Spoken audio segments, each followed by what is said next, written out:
of fun moments. Jimmy G, George Kittle, Patrick Mahomes, Travis Kelce, and more shared the spotlight and answered some crazy questions as well. Kittle even joked that Jimmy G was the worst texter he knows. Interesting stuff there. We are now joined by NFL Network analyst and Hall of Famer Irvin. So good to have you with us. You can see him on Super Bowl Sunday on NFL Game Day morning at 9 a.m. Eastern. We are so glad to have you. And we loved what we just saw moments ago as well. Game day morning, just watch. Man, you just watch. We'll be there all day. All day? We're on all day long. I like that. You know, wake up, watch us. Go do what you got to do. Come back and watch us. Take a little nap. Wake up and watch us. We will be on all day long. But it's all football, so it's all good. Well, we loved watching you last night. So many great interviews with so many of these players. You got to talk to a lot of guys. In your opinion, who is in the better mental place to win this weekend? You know what? In both of those teams, they were pretty, for teams that are fresh here, they were both pretty loose. You know what I mean? And I think that brings good things to all of us, that everybody plays loose. Because I remember, Shannon, when we were here, we were practicing and we were loose. We played our best game. Right. You know, and I'll just tell you right now, I don't necessarily, and you can say it's part of my history, I don't necessarily believe in all of that. Everybody, we're going, and this is a business trip only. Stop it. Man, I worked hard to get here. Let me go out here Sunday night and Monday night, and these people pat me on the back a little bit. Let me get my amen, and then I'll tune in Tuesday night right after I get all my pats on the back from the community. I've earned this spot. Let me go and enjoy this spot. I'll get right back to football, because I do believe, like Jimmy used to believe, get that out your system so you can focus, as opposed to thinking about it all week long and trying to monopolize your mind like it does not exist. By the way, I was there for your third Super Bowl in Phoenix. I was there for all of them, but you guys went out on the town first couple of nights in Phoenix and Scottsdale, and you pretty much tore that town up. Yeah, that's what I was talking about. That's what I was talking about. It worked. Get it in early, buddy. Get it in early. Really, because then you can focus in. If you don't, Wednesday, Thursday, Friday, I'm saying I focus, but I'm wondering, oh, man, what did I miss out there? You know, what's going on? Wonder what they doing. They're calling people, dog, what was it? What was it like last night? Man, I wish I would have seen.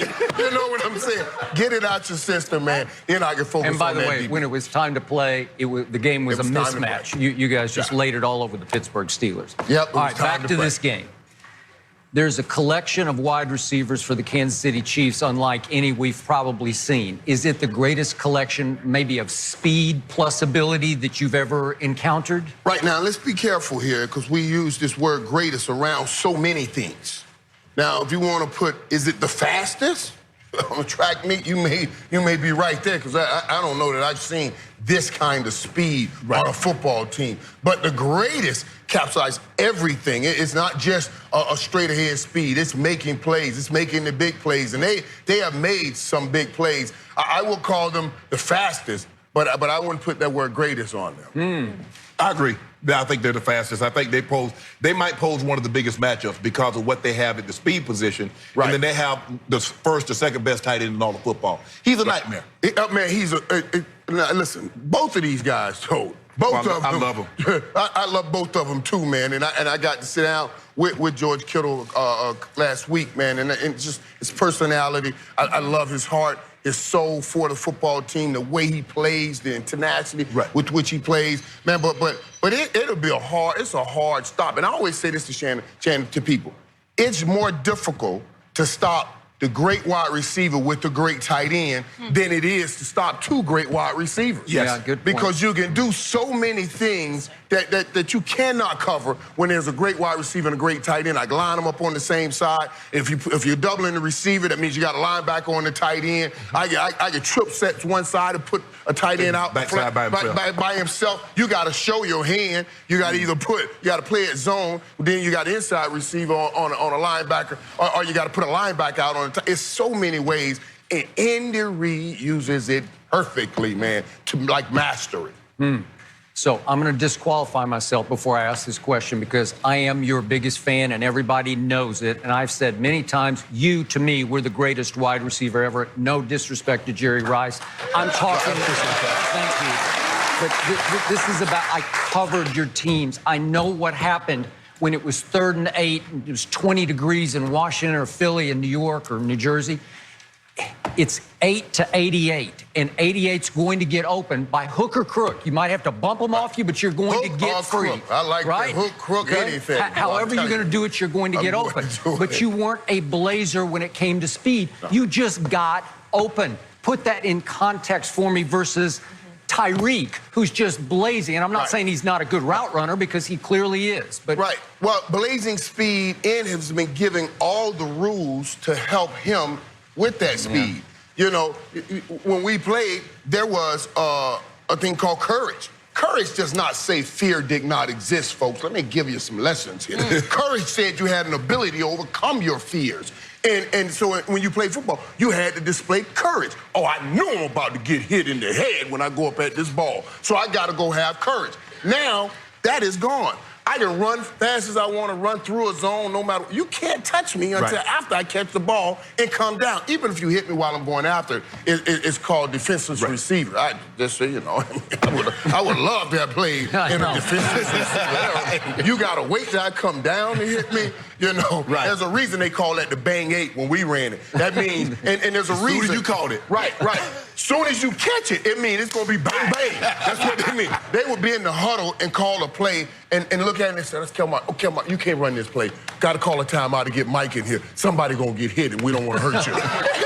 Wait a minute. What is this? So absolutely, there's a lot of advantages that these guys have. And with that kind of speed and those advantages, it makes it difficult to stop those guys. But also the guy that's pulling the trigger. You got Patrick Mahomes, who might be just a beast, man. And I told Skip, look, the greatest throwers of the football that I've ever seen, and we played in the era with Dan, and we covered Aaron Rodgers, Dan Marino, and we've covered it, watched Aaron Rodgers. But when it's all said and done, I'm not so sure Patrick Mahomes won't hold that title. There's not a throw he can't make from the pocket, on the move, and he can throw for distance and accuracy. And the game keeps evolving. The game keeps evolving. All games keep evolving. I mean, you remember back in the day, man, we watched Pistol Pete Maverick dribble that ball with one hand. He was a master. That one little hand, he never took that ball in the hand.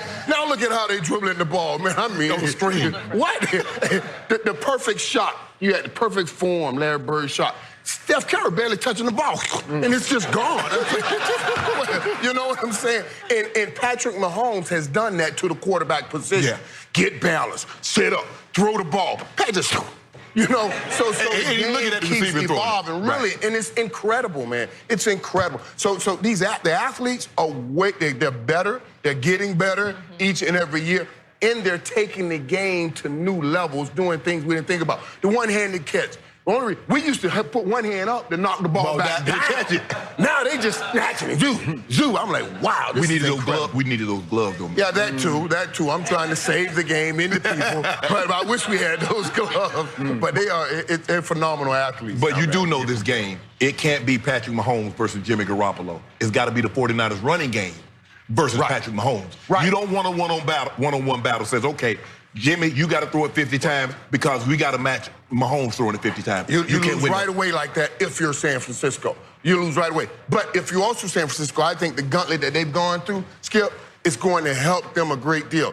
This game is going to be won. Even though San Fran will be able to run the ball, Jimmy G will have to make that last drive to win this game. You're not running away from Kansas City. You're just not doing it. Kansas City scored 7 straight drives in a game. And I'm telling you, if I was playing defense on that team against Kansas City, I would have gone in the office the next day and turned my pass in, and my coach would say, hey, don't worry about cutting me, I quit. They scored 7 straight times on me, man. I got to go home and deal with that dude when I put toothbrush to tooth in the mirror. I can't have this, I quit. You see what I'm saying? So I'm just, you're not running away from Kansas City. You're going to have to make that play in the end. So there is one potential antidote to Patrick Mahomes. He plays for the 49ers, and he is dear to your heart because he went to your high school here in Fort Lauderdale. Bad boy, man. Nick Bosa went to St. Thomas Aquinas, where you went, and you would like to have seen him matriculate to the U, where you went to school here at University of Miami. And he went up to Ohio State, and you were talking to him last night. How could you do that to us, right? We've let so much great talent get out of here, man. Right? If we just built the team just from here, right now, we're winning championship after championship. But Nick Bosa, man, what a phenomenal dude he is, man. And is a great kid. I watched him in high school, and to see what he's doing right now. And you're right, Skip. If this dude right here can get to Patrick Mahomes, they have a real shot at making it happen. Now, you guys go with Fisher over there. That's going to be a good battle. Yes. That's going to be a good battle, man. But I put my money on Bosa because he has a motor.